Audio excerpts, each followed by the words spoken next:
This episode of the podcast is brought to you by New Bloom Labs. If you're a cannabis producer that's creating innovative products with multiple cannabinoids, then you need the most comprehensive potency analysis there is. And that's why you need to talk to the team at New Bloom Labs. They understand the cannabis industry and what's important to growers, processors, and manufacturers. New Bloom Labs is leading the industry with potency testing of Delta 8, Delta 9, 2 isomers of Delta 10, and a dozen other major and minor cannabinoids that are shaping the industry. Not to mention, they have the fastest turnaround time in the industry. Yeah, that's right. New Bloom Labs provides a next business day turnaround on potency tests and 1 to 2 business day turnaround on terpene profiles and screenings for heavy metals, pesticides, residual solvents, and mycotoxins. Call New Bloom Labs today at 844-TEST-CBD or visit their website at newbloomlabs.com. Superior science, rapid results, New Bloom Labs. Hello, my fellow people of the plant. Kevin Carrillo here, and welcome to another episode of the Cannabinoid Connect podcast. My guest today is Casey Potters, founder and CEO at Potters Cannabis Co.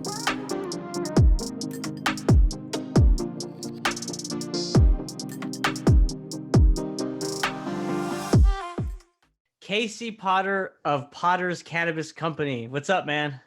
Hey, how's it going? I'm doing well. Thank you so much for making time for me in the audience today. I appreciate it. Yeah, thanks for having me. Appreciate it. Absolutely.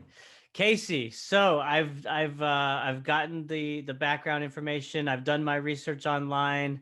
But let's let the audience hear a little bit from you. So tell us a little bit about your background and what brought you to the cannabis industry. Yeah, no, absolutely. It's been a wild ride, man. We've been in the space for 4 years now. And if you don't have some scars, bumps and bruises along the way in the space, you just haven't been in it long enough. So That's the truth. I swear, man, we learn from falling on our face over and over, but it's been the most resilient people in the industry, man. No doubt about it. Yeah, no, it breeds resilience. If you don't, you get out of cannabis. And you see the people that aren't as resilient dropping out. I've seen people who've become good friends of mine just like I can't handle this anymore. Right. I'm gonna go back to like selling real estate or whatever. Yeah, and it's different than like any other industry, right? Because it's not just like hard work, having the right people and team to help you. There's other factors that other industries don't have to face, like the IRS 280E, right? That tax provision, banking laws, just kind of basic stuff that just makes it even more challenging to operate in the space. Yeah, no, absolutely. And as soon as you think you've got it figured out, it just flips upside down once again. So, yeah, no, it's been wild, man. We launched in January of 2017, and yeah, January of 2017, the very first day we had a product. My good buddy of mine, who's still one of our founding employees, still works with us today. We went out and sold products on that very first day, and did $7,000 in sales our first day having a product. Wow. And we're like, what are we gonna do? We don't even have $7,000 in products to sell. All right.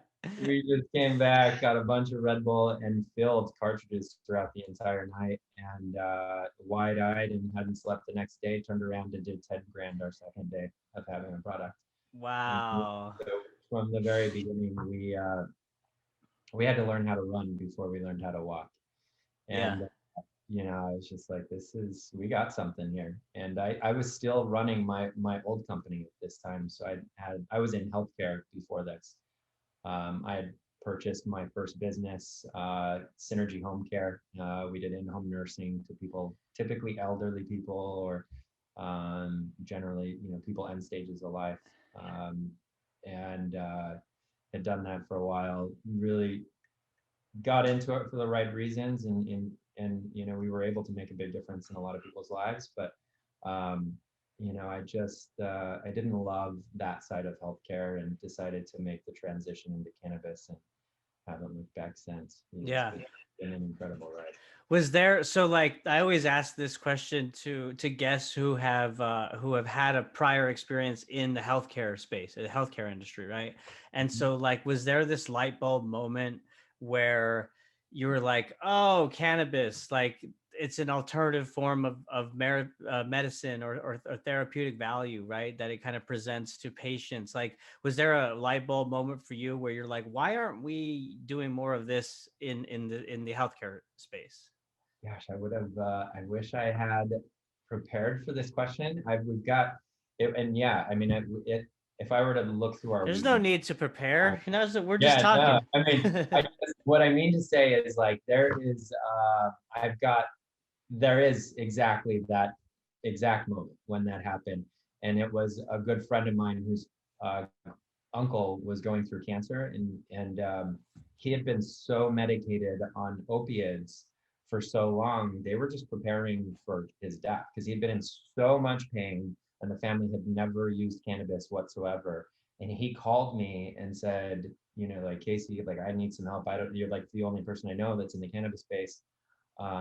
Is there anything that you can do to help? And I was like, yeah, no, absolutely. So we at that time we had a tincture, or actually a spray, and we got him on like a pretty good regimen of THC and CBD, to the point because he was so medicated due to the pain that they weren't able, he wasn't lucid, like they weren't able to have like this communication with him. Like, and oddly enough, this is actually a relic of it. Someone I had seen one of these at a friend's house, and I'm like, oh my gosh, we haven't had that product in so long. What is that? Is that the so for those just listening, you're holding up the, is it just a package for the actual vape cartridge or No, this is actually the spray that we had oh at the that spray? moment. Oh Yeah, and that was the actual product that we were giving him.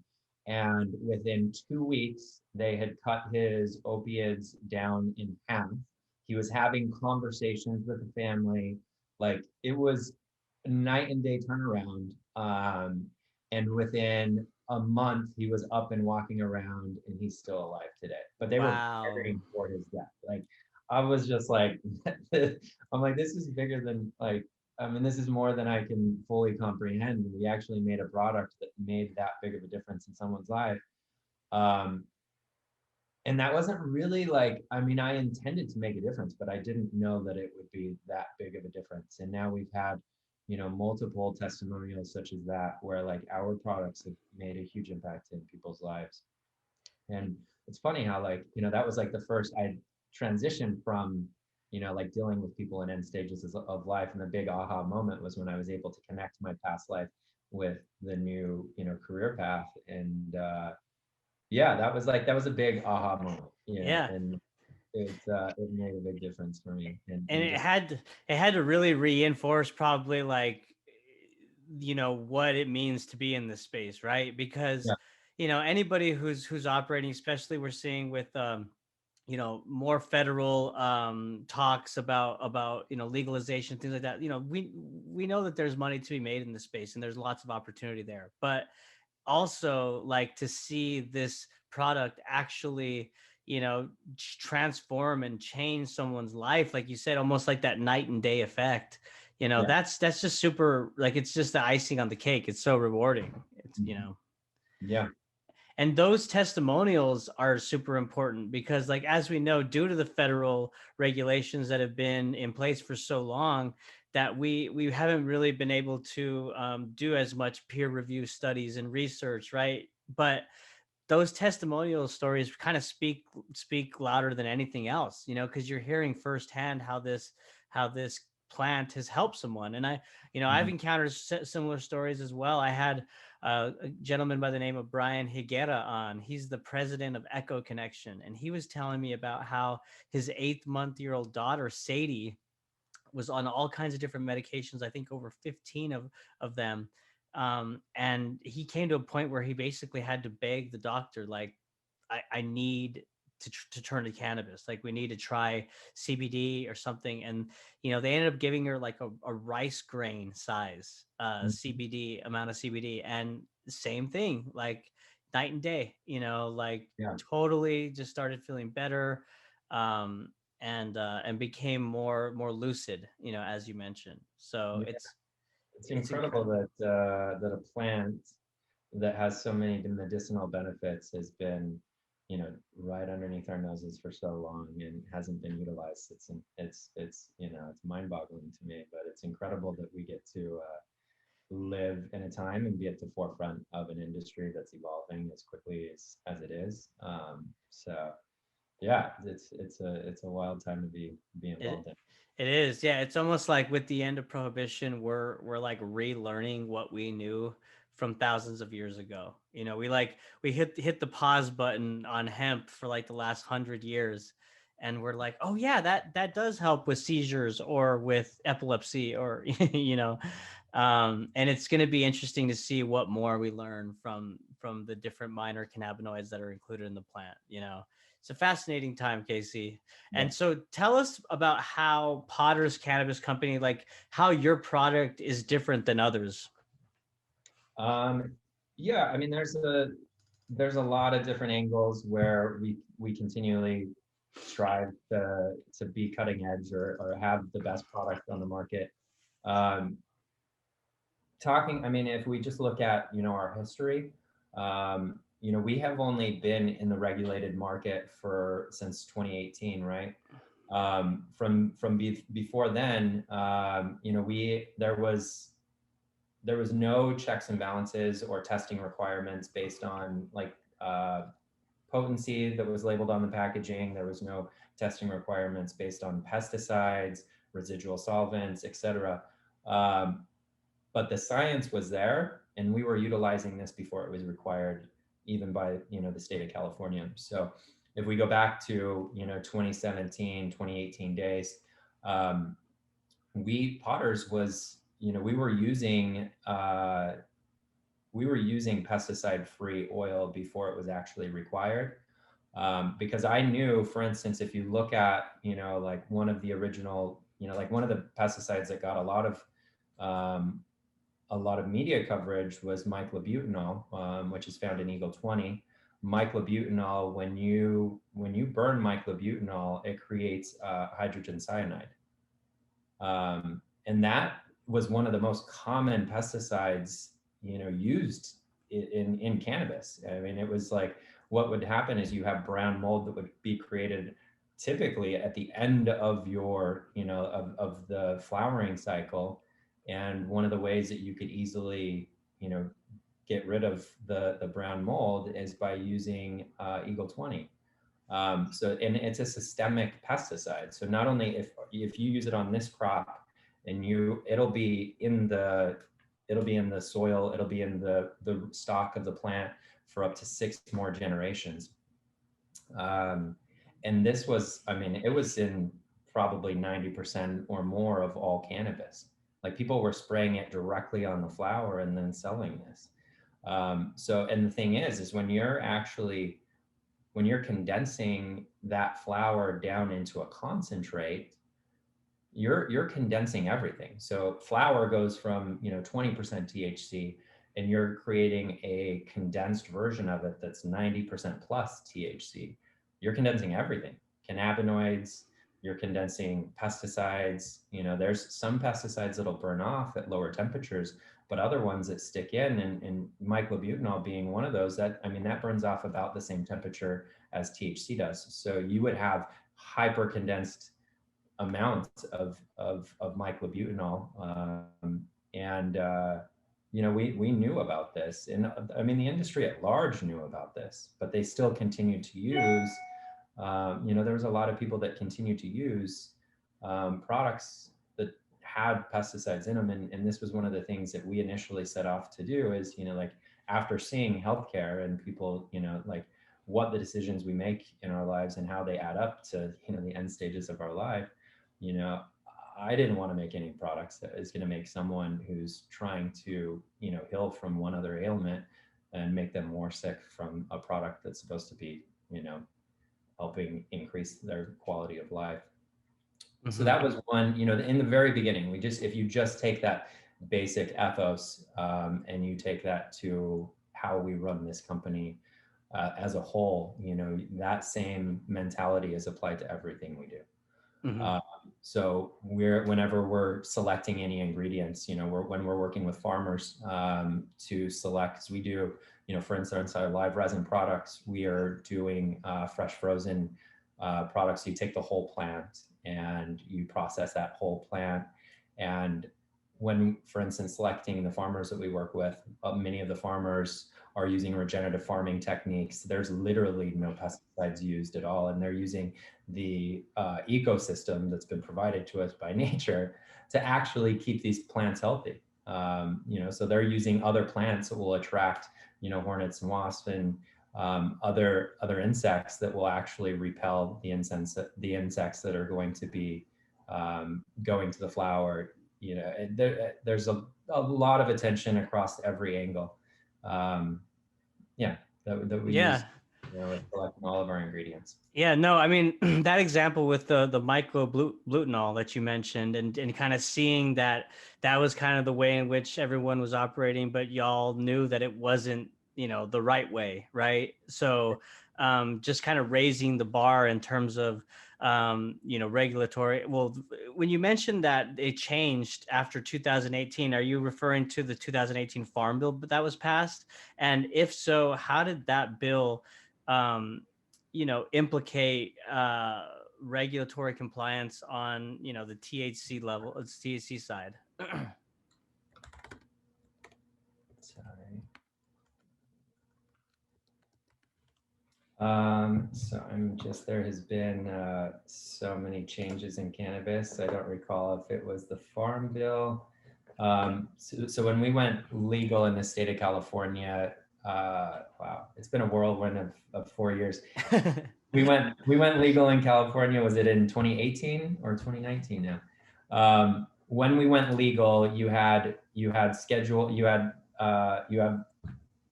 category 1, 2, and 3 pesticides that came through. And one of the first categories of pesticides that was not allowed was when myclobutanol fell into it. Got you. And that was when that happened. And before that, for instance, like you could buy non-category 3 tested or non-category 1 tested oil, and you could get it at like $4,000 a liter. But if you were getting oil that was 100% clean, and this is from farmers that are using regenerative farming techniques that are not spraying for pesticides, you're spending close to double that, if not more. So that we were spending 8,000 to 10,000 at times for a liter of distillate at that point in time.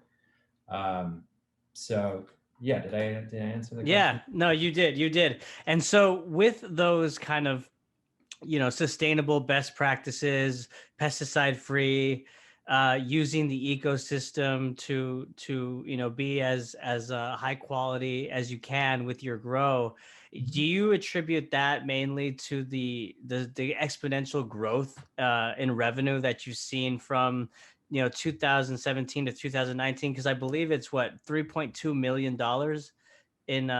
in total revenue gross between that time. Yeah, so in 2019 or in 2019 we did $3.2 million in sales. Our first year in business we did 580. Second year in business we did $1 million, and then third year in business, which was 2019, we did $3.2 million in sales. But having month year over year, more than 100% increase year over year. I think, a lot of it had to do with, our authenticity, there was a lack of companies that you could trust. For a long time, people had no idea what was in a pen, and, there wasn't transparency and there wasn't any honesty across the cannabis community at that time. I think you had a lot of people in it for the wrong reasons. And that was a beautiful thing about what regulation did, is now we have products that we can trust. Like, it's regulated across the state, and across cannabis in general, is, like, you can't have any of these pesticides in there. So, but, I think, so if we back up just a little bit, people just started to kind of hear about Potters was about, the authenticity and the quality of ingredients that were in there. But then if you look at, what we were doing as a company, so we launched January of 2017, and the end of January 2017, we built our first home for a family in Mexico. Um, and we continued doing that. So we built our second home in March of 2017. And we just kept up with it was basically this just do good strategy that we did as a business. And oftentimes we were involving the dispensaries that we were working with, the community, the cannabis community at large. And word just started to spread about like what Potters stood for. So not only were we very, like, for instance, a lot of people were using artificial terpenes. We'd always used organic, plant-derived terpenes from the very beginning, nothing artificial in our products. I guess there was just, from different angles, I suppose. Yeah. I mean, like you said, the fresh, the high quality ingredients, no pesticides, and then also that social impact aspect that Potters really focuses on, right? So let's dive a little deeper into that. So you mentioned your first year you went as a collective, like as a company, you went down to Mexico to build houses in certain communities or neighborhoods, or Yeah. So we started in San Diego, and I've always wanted to give back, whenever I have the opportunity. It's just something that has kind of come naturally to me. So what we did our very first month is I found an organization called the Esperanza Foundation. It's a nonprofit that operates throughout the world, but they have one of their hubs in Tijuana. And so we went down to Tijuana. We took probably 20 volunteers, stayed down there for a weekend, and then followed up with the weekend after. And in 2 weeks, we were able to build almost an entire home for a family in cooperation with the Esperanza Foundation and the community in Tijuana. So what the Esperanza Foundation was doing is they're finding communities that are impoverished and need assistance. And they're not just giving them a free handout. They're not saying like, here's a free home, because what they found is if you're hand selecting, the right people, then in the industry or in the community, have them help with building their neighbors' homes. They get put into line. Not only are you teaching them how to be self-sustaining, and you're creating a sense of community, but then when they do get their home, they're much more grateful, and then they continue to help with the process down the line with building, future homes afterwards as well. yeah. So we had found that group, got involved, and just had such, it was the way it made us feel afterwards, and it was just, we were glowing for months, man. Every time we would do it, I would hear comments, from people that went, like I had one of our employees down there with us, and I just like overheard a conversation he was having with his mom, and he was like, it said, he's like, "Mom, this was one of the most like incredible experiences of his entire life," and it was just like Wow. huge, because like, like say when you go and get involved with a volunteer project, or a nonprofit, you're oftentimes surrounded with other people that are like-minded, that are already on that path. So to be able to share this opportunity with people that weren't already thinking in this manner, and hadn't been exposed to, like what it feels like to like truly give back. I've heard conversations like that one over and over and over again since, and it's just something that has always stuck with me. Like, I don't think I'll ever forget how that, how that feels to be able to like expand this way of living or thought process to somebody that's outside of, that typical, that way of thinking. Right. It's got to be eye-opening, right? Like, I mean, like you said, if you're not always volunteering or doing those types of give back programs, then it's eye-opening, one, because you're probably in a new country where things are totally different, right? More poverty, and other things that you just don't see day to day. But then also that fulfilling moment of like truly giving back and helping and seeing, the joy, and the tears, probably of tears of joy from the family's faces, after you've done that. It's got to be an amazing experience. Yeah, no, absolutely. It was, and I mean, it stuck with us so much that many of the employees that we've been able to recruit since the very beginning have, they really identify with this. It's like one of the biggest ways that, like, I mean, the people that work for me, I mean, uh, I don't know how, but we get them. They work their heart out because they identify with like what this brand stands for, and I mean that same idea, like that same connection, also extends out to like why the bud tenders, want to sell our products, why the customers not only will buy our products once, but they like we have such an amazing um, like diehard following of Potters, like people that follow us and will always buy our products. It's incredible. I think, that's what I love doing is like where I love being involved in the company is defining that why, like why do the consumers and, employees and bud tenders and people in the community connect with my product over someone else's.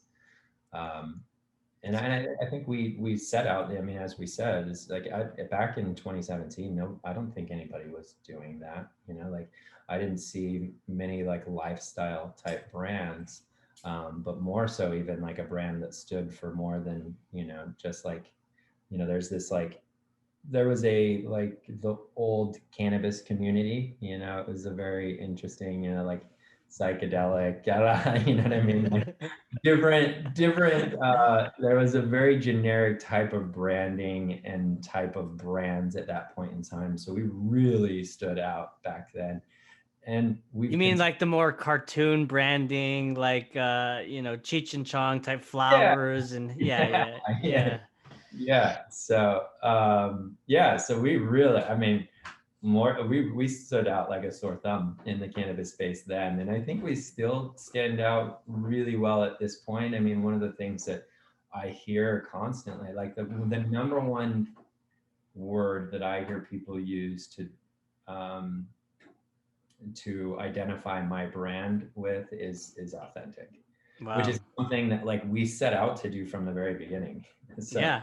And uh, that's a huge compliment to get, I think, right? Because I think there's so many, it's a fine line, right? Because there's so many people that are unauthentic online, right? They pose to be someone else, or they're, projecting themselves in a different light. But when you can truly be yourself and be comfortable with yourself and what you stand for, and the value that you add, it's kind of like a perfect combination. It's a perfect situation to be in. You're not pretending to be anybody. You're yourself, yeah. and Well, it's easier, right? Like, I mean, you don't have to put on a show. Like, you don't have to like. There's not this ego-fueled, persona that you're trying to live up to be. I mean, and that's how we've always been. And that, like, I don't, I don't pretend to know everything. I don't. And I got into this cannabis space, not knowing anything about cannabis. I mean, we've learned quite quickly, but right.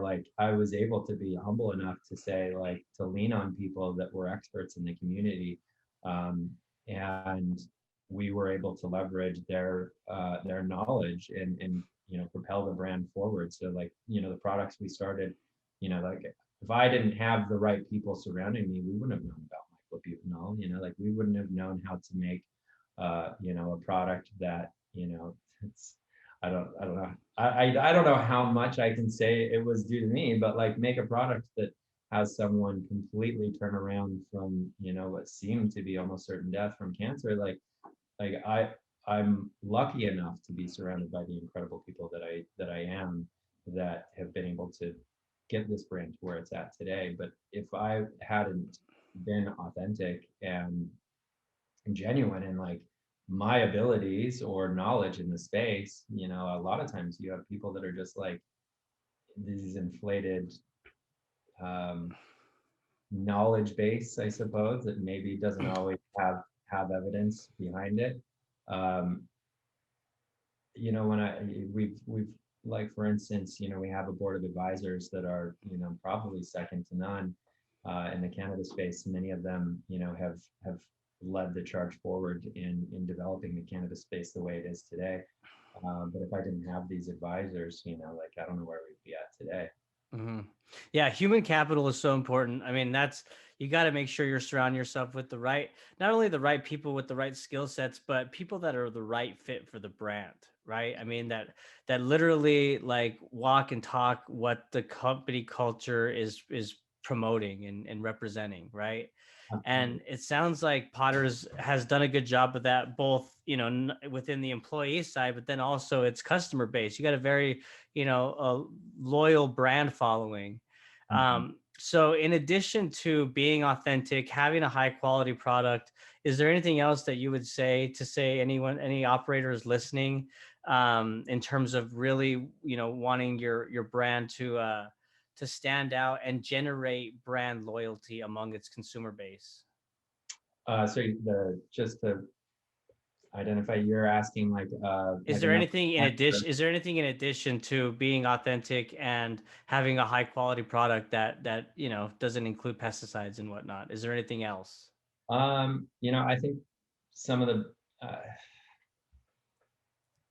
let me think about that one for a minute.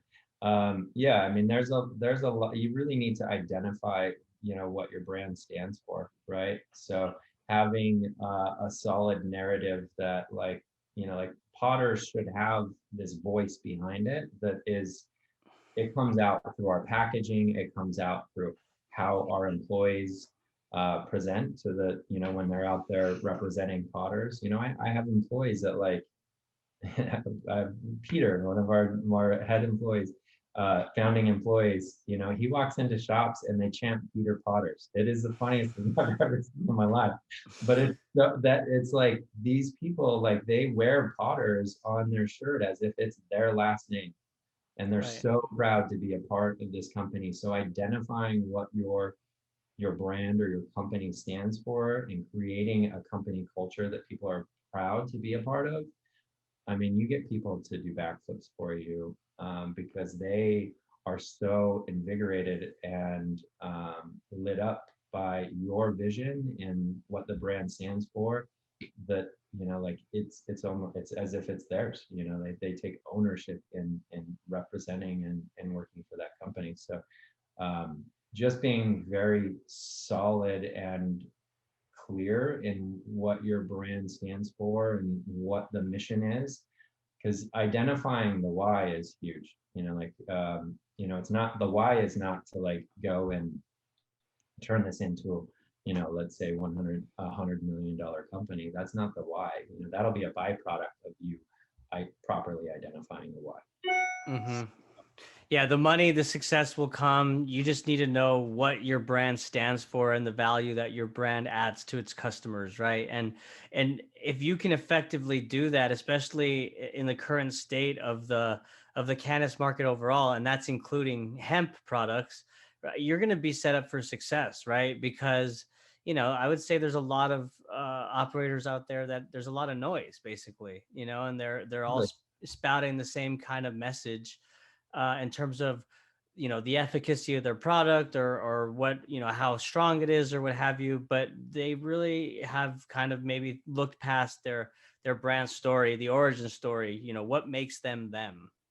Yeah, no, absolutely. And then also when you have that well identified, I mean, you look at some of the best branded brands, just in history. I mean, one that I always look at is like Nike. Like, I love how, like, you really know what Nike says about you by wearing that brand, right? Like, Right. and that is one thing that I really admire about Nike. And with Potters is like, I feel that we've been able to do that. Like, our customers know what it says about them when they're purchasing Potters products.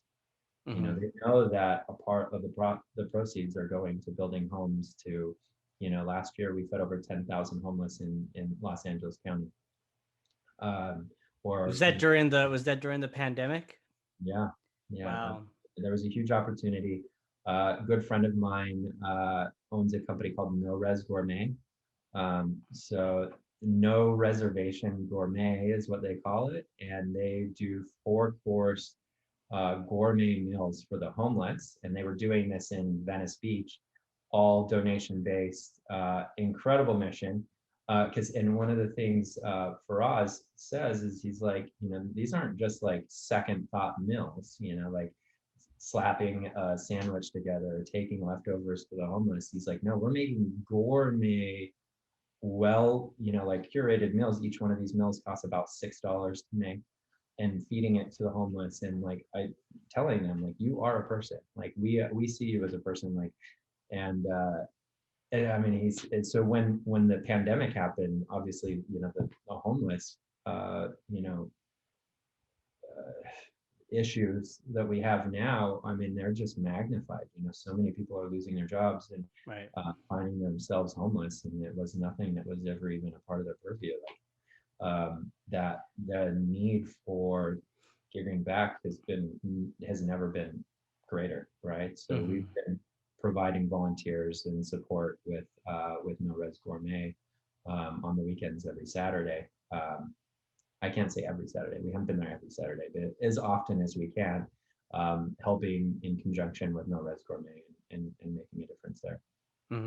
No, it's good to see, companies like Potters stepping up during that time. And, I'm one who, obviously I don't live in California or the LA area, and haven't been in a long time, but I've heard of the homeless problem that's been there even before the pandemic. So when you mention the hardships that people have gone through, losing their jobs and whatnot, I can't imagine how much that problem has exacerbated, right? And the need for companies like Potters and others to step up during this time is crucial. So it's amazing that y'all are doing that. Kudos and hats off to you for those efforts. Thank you. Yeah. So, Yeah. so Casey, why is Potters an interesting value proposition to investors? Yeah, there's a number of angles. I think one, if I like to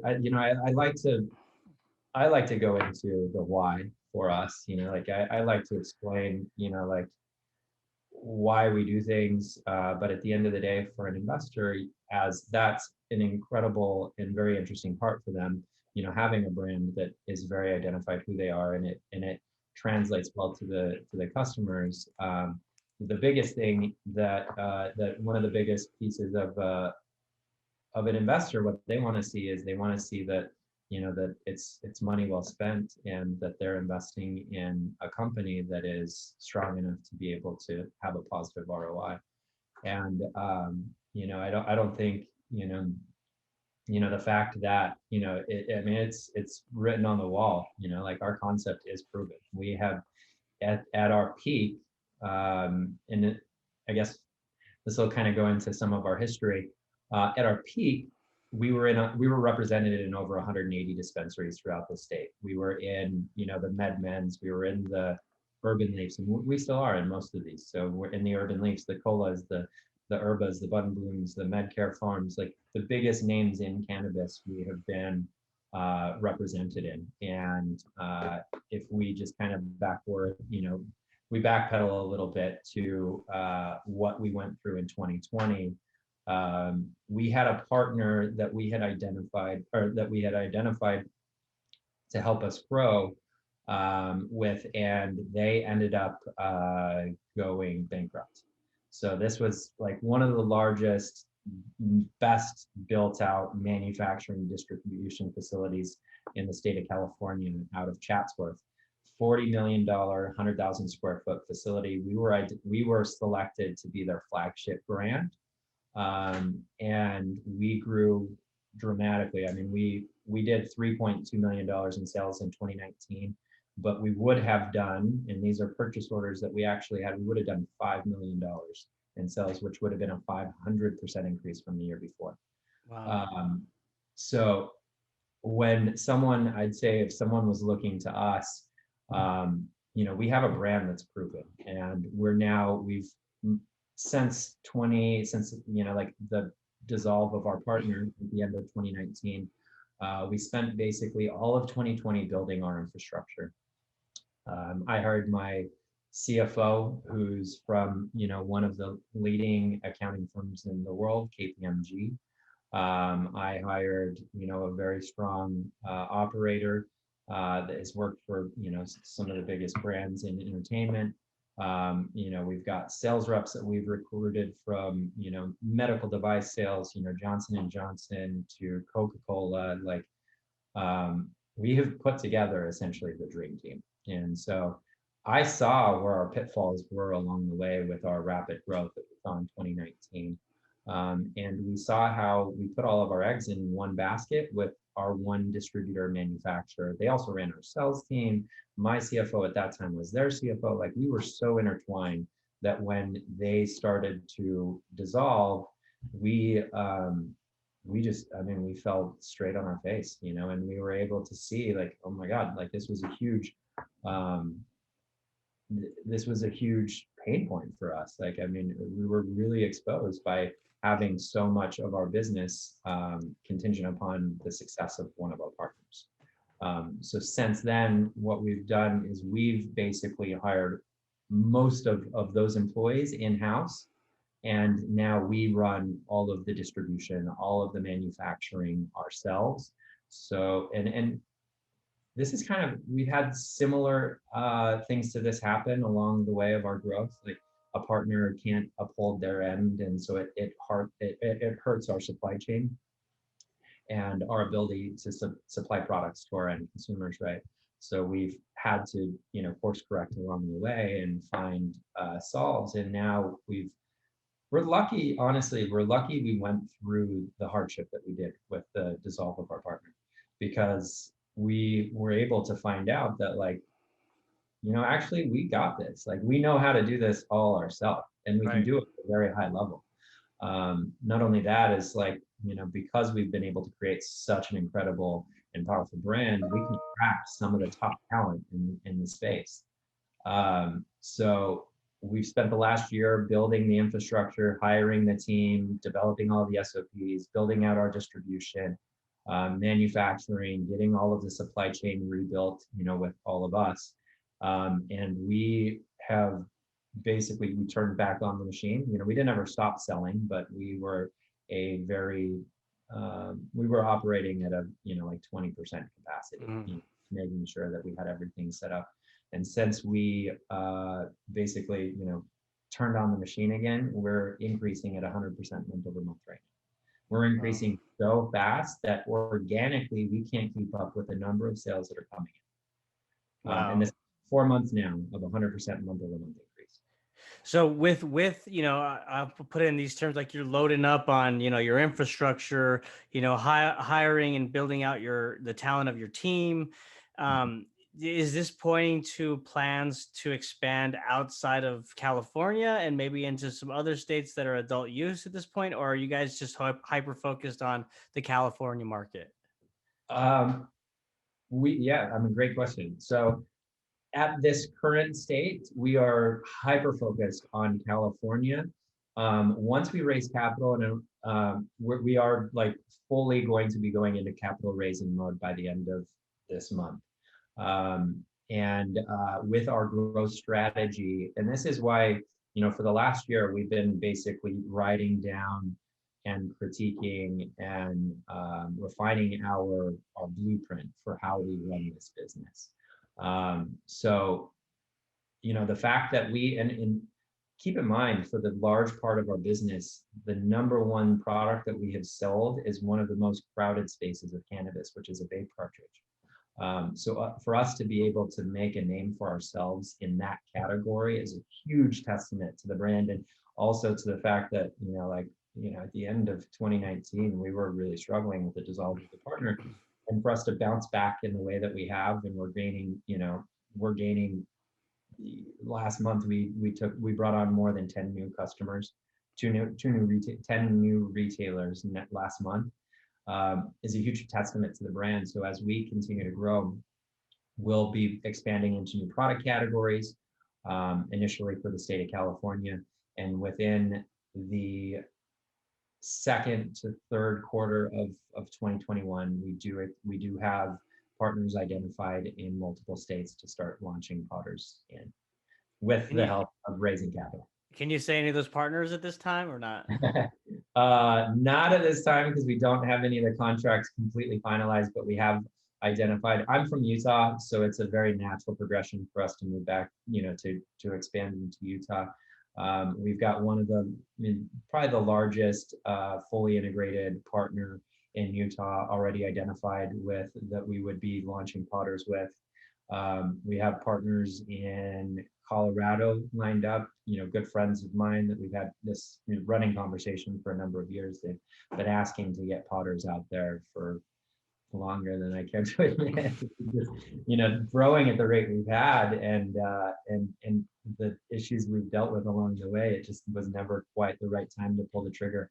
And we've also got a partner lined up for Florida as well. So it's just a matter of us, raising the capital. I mean, everything is there.